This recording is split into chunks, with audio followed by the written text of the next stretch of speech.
Spark. Are y'all ready for it?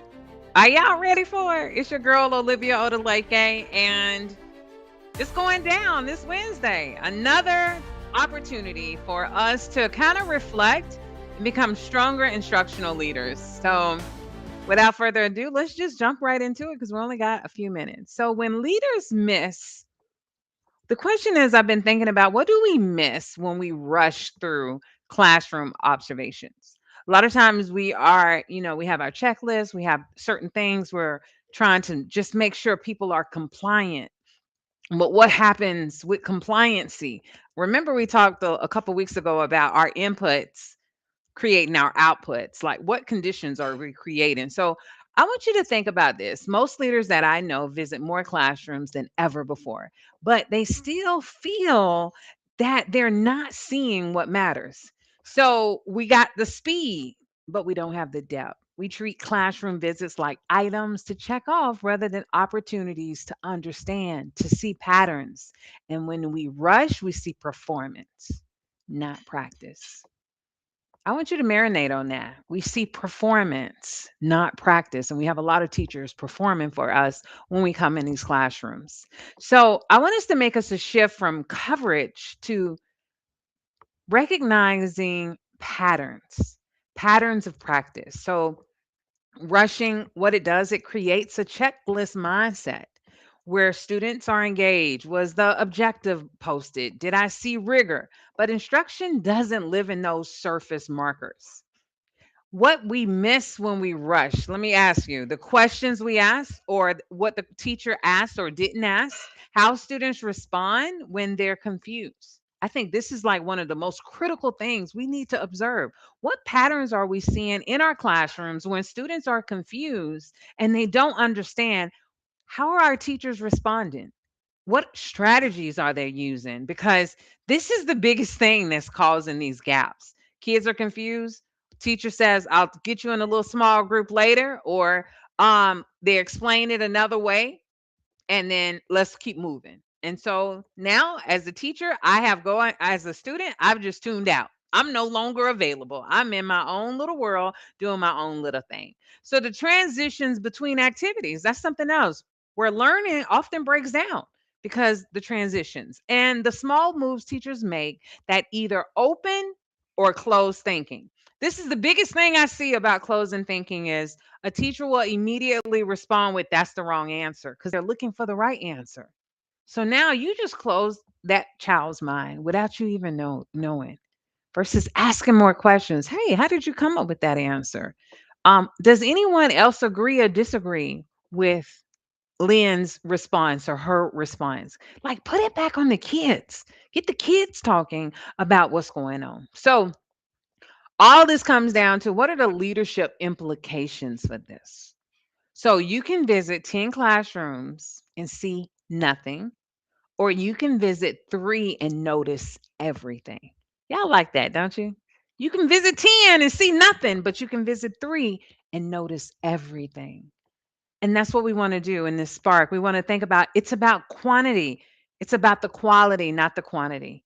And it's about the quality of your attention. And I know there are a lot of things going on, but we got to get back to wax on, wax off. What are the most important things?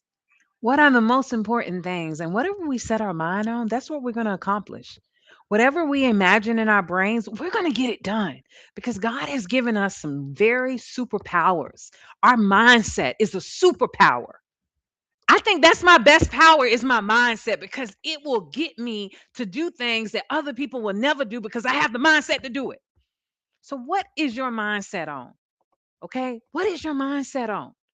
Is your mindset on recognizing patterns, supporting teachers, helping the learning really take place in the classroom? Or is your mindset on compliance and checklists and evaluation and making teachers run away from teaching every single day? So let's paint a picture of two different visits to the same classroom. So let's imagine this for a minute, okay? The first visit, I'm in and out in 10 minutes. And this is the notes I write. Students on task, objective visible, teacher circulating.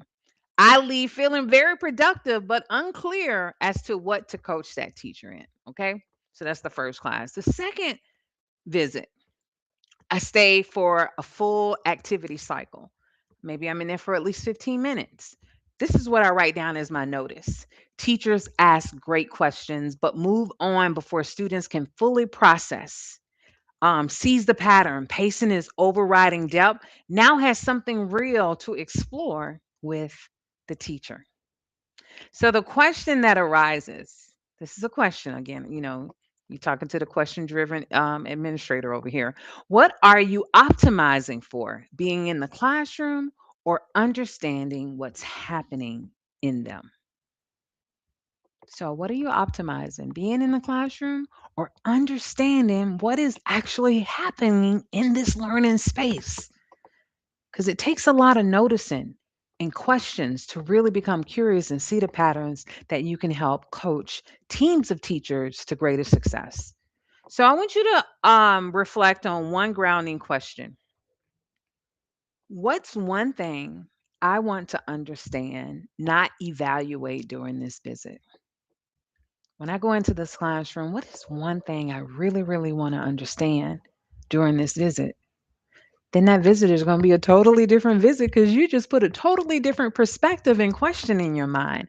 And this small shift sometimes can have the greatest impact on your leadership skills. So slow down, change what you notice, create space for curiosity instead of judgment. People respond differently to curiosity versus someone judging them. And oh, we're winding down. Our 10 minutes is almost up. But before I lead this week, I've been listening to a song. I wrote this song actually like a couple months ago, but I had that thing on repeat today. And it's called That's When I'll Thrive. And I actually wrote this song because so many of us, administrators, teachers, district level people, we're in this survival mode. We're always just barely making it, barely got our head above the water. And I was like, I want to create and imagine a space where I'm thriving. Like it starts here in the mind. It's about rising above the fear, setting our souls on fire, the focus and passion that helps us to thrive. And that's what this is really about. Thriving as a leader means having the courage to slow down, to see clearly, to lead from curiosity instead of fear. So, if you need that kind of grounding, you can find it at Fearless Educator Radio. We're just going to throw those little captions up. Um, we got a whole login system now. You can create a playlist. You can put your songs on repeat because this is about our minds. We are not in a physical warfare, we are in a spiritual warfare.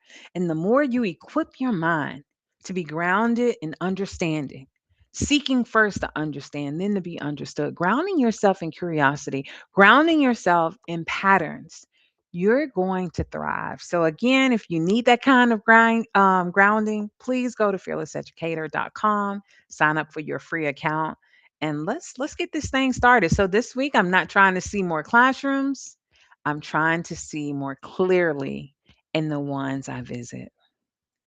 This might be the most important leadership move we can make.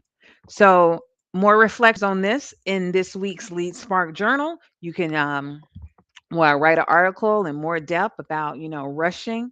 And until next time, I want you to lead with curiosity. So let's go ahead and play that song. That's When We'll Thrive. And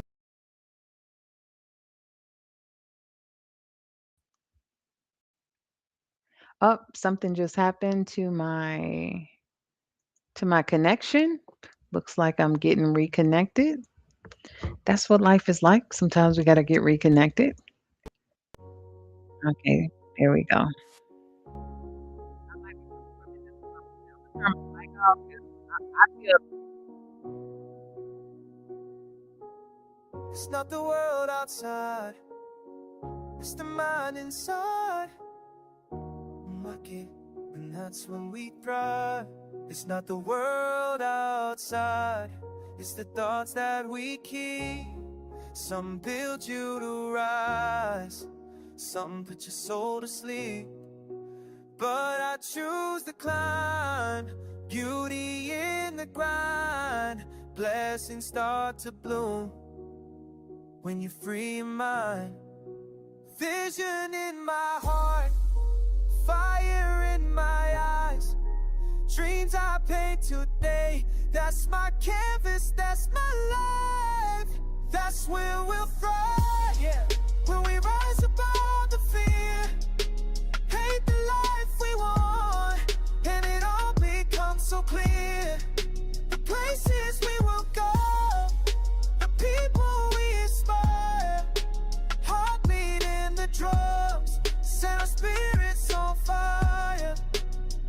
Oh, God gave us the mind, can't chain what's free.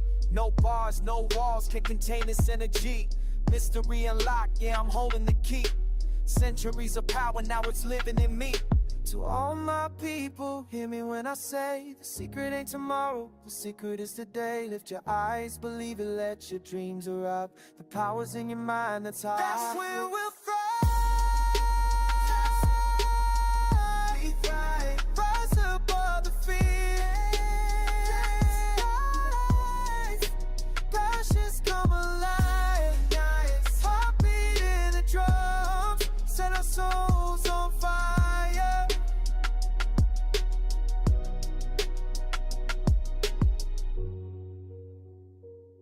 Go out, set your souls on fire.